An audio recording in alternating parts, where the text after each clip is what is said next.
behind the wheels, because before we lift the car up on the passenger side, we want to put brakes behind the front and the back tires so the car doesn't roll. Again, the car is in neutral position and the parking brake is not on, so we can get the rotor and the brake out pretty easily.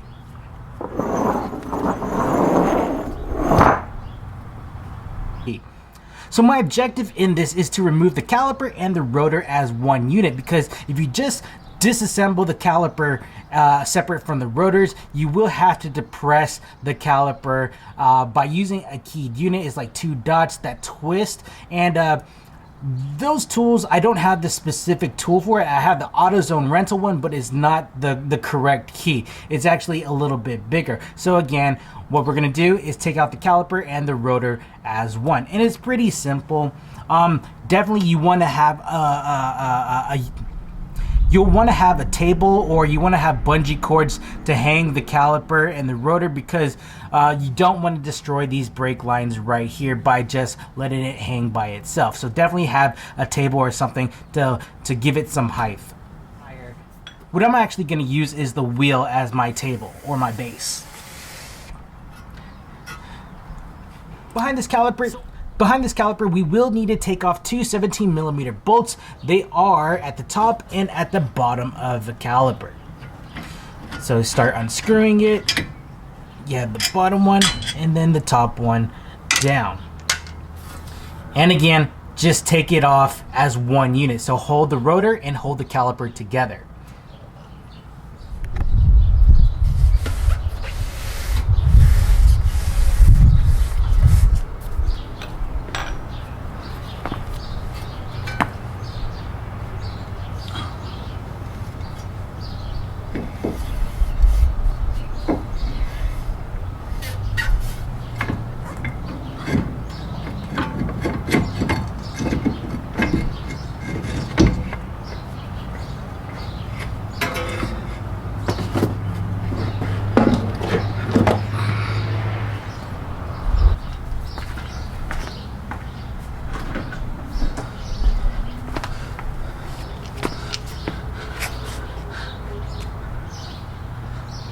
So now you can see that we need to replace two of the lug studs right here. I did the hard work of already tapping it out. This is what broke off from the original lug stud.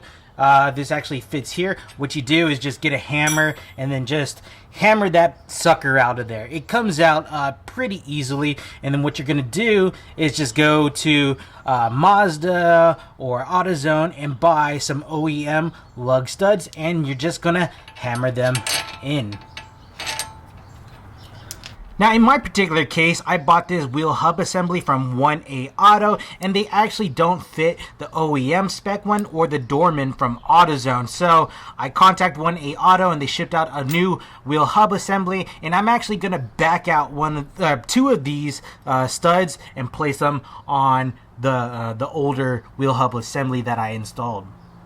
Now in my particular situation, I have a wheel hub assembly that's on the car right now from 1aauto.com. I called them up and told them, hey, my studs are broken. I need a new wheel stud. And they actually just sent over a new wheel hub assembly, like a whole unit. They don't sell the studs by themselves. The OEM doesn't fit on this particular wheel hub, and the AutoZone Dorman wheel stud doesn't fit on this wheel hub assembly. So they sent over a new unit, and what we're going to do is actually back these ones out and put them on the one that's on the car.